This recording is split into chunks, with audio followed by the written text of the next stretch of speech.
پہلے تو سر یہ میں جاننا چاہوں گا کہ کیا لگتا ہے آپ کو گزرے برس کے اندر 2024 میں جس طرح کے پولیٹیکل بیہیویئر رہے ہیں اس کے نتیجے میں جو سیولینز کے لیے سپیس ہے وہ کتنی رہ گئی ہے؟ گویا کہ انہوں نے سپیس گین کی ہے یا لوز کی ہے؟ پہلے تو میں جاننا چاہوں گا سر۔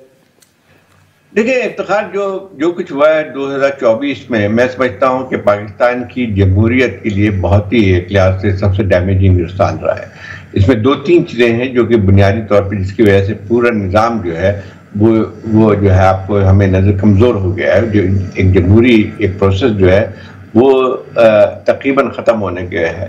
دو چیزیں ہوئی ہیں، ایک تو یہ تھا کہ دو الیکشن جو ہوئے پاکستان کی تاریخ میں، میرے خیال اس سے زیادہ کنٹروورشل الیکشن شاید پاکستان کی تاریخ میں نہیں ہوا۔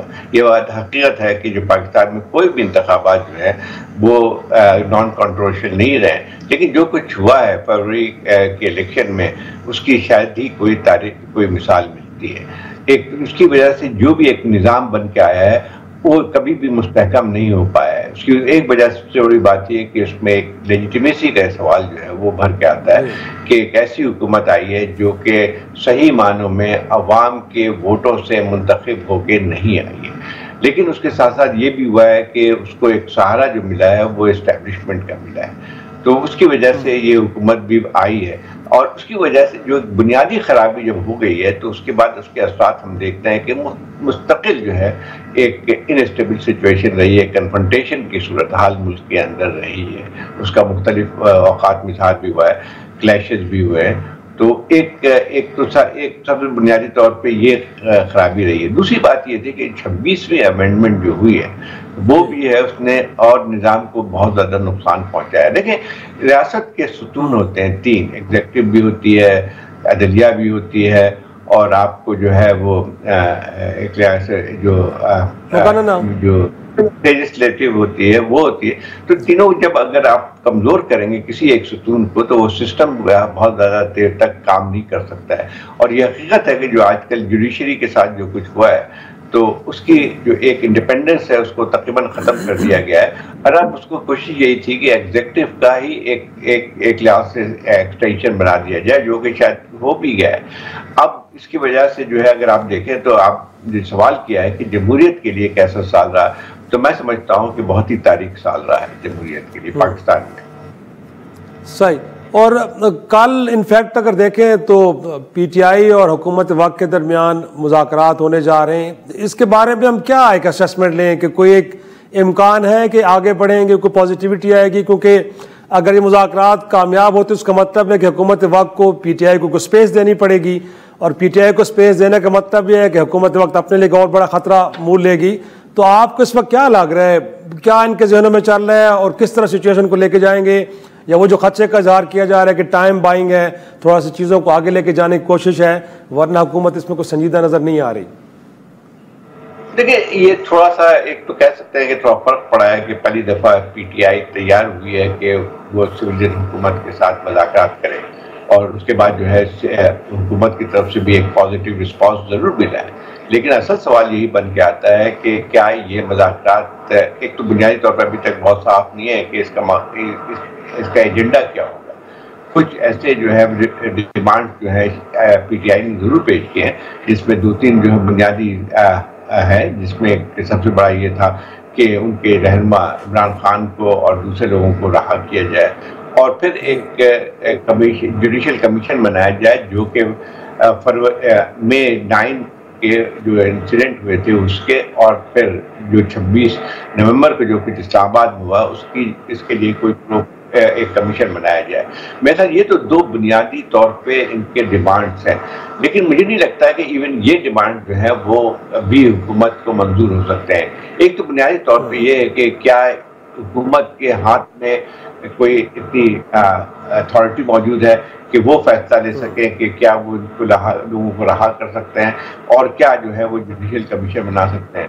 تو دونوں یہ تو بنیادی چیزیں ہیں، یہ تو خیر اصل مسئلے کی طرف نہیں کہ لے کے جاتے ہیں۔ اصل مسئلہ تو پاکستان میں وہی آگے آتا ہے کہ جو ایک ڈسٹورشن ہوئی ہے جمہوری پروسیس میں، اس کو کیسے ٹھیک کیا جائے۔ لیکن اگر یہ دو بھی مطالبات اگر تسلیم کر لیتی ہے حکومت تو اس کے بعد یہ لگتا ہے کہ کچھ ٹینشن جو ہے وہ کچھ کم ہو سکتا ہے.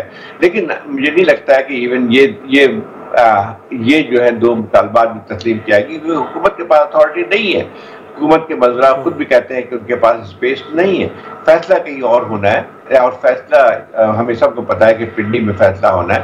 تو لیکن جو ابھی بھی اشارے جتنے مل رہے ہیں، اور خاص طور پہ ISPR کے جو جن میں کی پریس کانفرنس تھی، اس میں بھی بہت صاف نظر آتا ہے کہ کوئی ہمیں لچک نظر نہیں آتی ہے اسٹیبلشمنٹ کی طرف سے.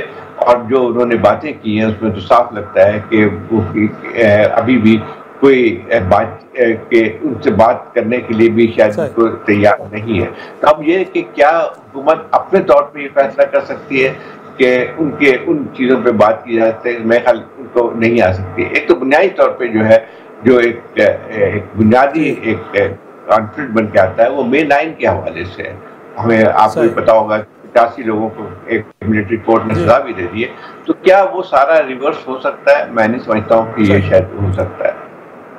لیکن جس طرح اگر آپ مائنڈ ریڈنگ درست کر رہے ہیں ہر دو طرف کی، تو سر اس کا مطلب تو یہی ہے کہ جو پولیٹیکل ٹیمپریچر ہے یہ بجائے نیچے آنے کے اور اوپر جائے گا. تو یہ پھر جو ہمیں دو بڑے چیلنجز درپیش ہیں سر، ایک معیشت اتنی زبوں حالی کا شکار ہے، اوپر سے دہشت گردی اپنے عروج پہ نظر آ رہی ہے. تو یہ سچویشن سر ہمیں الاؤ کرتی ہے پھر کہ ہم اس موڈ کے ساتھ آگے بڑھیں، اور پھر اگر ایسے بڑھتے ہیں تو پھر یہ معاملات ہمارے لیے کتنے اور سنگین ہو جائیں گے؟ دیکھیے بالکل صحیح بات ہے. دیکھیے پاکستان میں صرف ایک سیاسی جو ہے استحکام نہیں ہے. یہاں پہ اگر دیکھا جائے تو پاکستان کو ایک لحاظ سے ملٹی چیلنجز کا سامنا کرنا پڑ رہا ہے. بہت سارے چیلنجز ہیں. سیاسی غیر استحکام جو ہے وہ ایک بڑا چیلنج ہے، لیکن اس کے ساتھ ساتھ سب سے بڑا جو ہے وہ معاشی صورتحال ہے. ٹھیک ہے، ایک حد تک ہم کہہ سکتے ہیں کہ صورتحال پچھلے سال کے مقابلے میں کچھ ہمیں استحکام نظر آتا ہے، لیکن استحکام کا مطلب یہ نہیں ہے کہ ہماری معیشت جو ہے بالکل ایک صحیح راستے پہ جا رہی ہے. ایک تو یہ بات ہے. دوسری بات ہے کہ سب سے بڑا چیلنج اس وقت پاکستان کو اگر دیکھا جائے تو دہشت گردی کا ہے. اور اگر آپ نے دیکھی ہوگی رپورٹس کے 2024 میں سب سے زیادہ 10 سال میں سب سے زیادہ کارروائیاں دہشت گردی کی ہوئی ہیں وہ 2024 میں ہوئی ہیں. اور اس میں ساتھ ساتھ جو اگر دیکھا جائے تو اس میں تقریباً 600 سے زیادہ ہمارے سیکیورٹی پرسنل جو ہے اس میں شہید ہوئے ہیں، جو کہ بہت بڑی تعداد ہے. اور اگر پچھلے 5 سال کا اگر ہم دیکھیں جو دہشت گردی میں جو ہمارے یہاں شہادتیں ہوئی ہیں لا انفورسمنٹ ایجنسیز کی، ان کی تعداد تقریباً 2000 تک پہنچ جاتی ہے. تو اب یہ صورتحال اگر رہتی ہے تو اس کا مطلب یہ ہو کہ پاکستان کے خود اپنی بقا کے لیے ایک جنگ لڑ رہا ہے. اور اس میں صورتحال میں اگر یہ چیلنجز کا سامنا ہے، اور پھر اس پر اگر ہم دیکھیں کہ بلوچستان ایک غیر استحکام کا شکار ہے، وہاں پہ بھی دہشت گردی کی کارروائیاں بڑھتی جا رہی ہیں. وہاں بھی سیپریٹسٹ موومنٹ میں ایک اگر دیکھیں جائے کہ تو زیادہ جو ہے مضبوط ہمیں نظر آتی ہے پہلے کے مقابلے میں. اور اس کی وجہ بھی یہی نظر آتی ہے کہ اگر غیر استحکام ہوتا ہے ملک کے اندر، ایک ایک لحاظ سے انلیجٹمیٹ گورنمنٹ کہہ لیں، یا جس کی گورنمنٹ جس کی لیجٹمیسی کوشچنیبل ہو، تو اس کے بعد ان حالات پہ قابو نہیں پا سکتی ہے. ابھی جو ہے اس کے بعد آپ دیکھیں KP کی صورتحال بھی جو لا اینڈ آرڈر کی سچویشن صرف ایک دہشت گردی کے علاوہ بھی اگر دیکھا جائے تو ایک آپ کو پروونشل جو لا انفورسمنٹ ہے وہ کولیپس ہوتی ہوئی نظر آتی ہے. اور سب سے بڑی بات یہ آتی ہے کہ جب ایک سب سے بڑا ایک صوبہ جس میں سب سے زیادہ دہشت گردی کی کارروائیاں ہو رہی ہے، جہاں پہ آپ کے جو ہے روزانہ واقعات ہو رہے ہیں دہشت گردی کے، وہاں پہ اور صوبائی حکومت اور آپ کے فیڈرل حکومت میں ایک مستقل ایک کنفرنٹیشن کی صورتحال ہے. اور جس کی وجہ سے اور اگر دیکھا ہے تو اس کو دہشت گردوں کو اور زیادہ اسپیس ملتی ہے، نان اسٹیٹ ایکٹرز کو اور اسپیس ملتی ہے. اور یہی ہم دیکھتے ہیں. تو ایک دیکھا جائے تو یہ تمام جو ہے چیلنجز ملک کو سامنا کرنا پڑ رہا ہے. اور اگر سیاسی استحکام نہیں آتا ہے، یا کم از کم کوئی کسی ایک چیز پہ جو ہے یہ حکومت اور اپوزیشن کسی چیز پہ مفاہمت نہیں کرتی ہے، تو یہ مسائل اور زیادہ شدت پکڑ سکتے ہیں.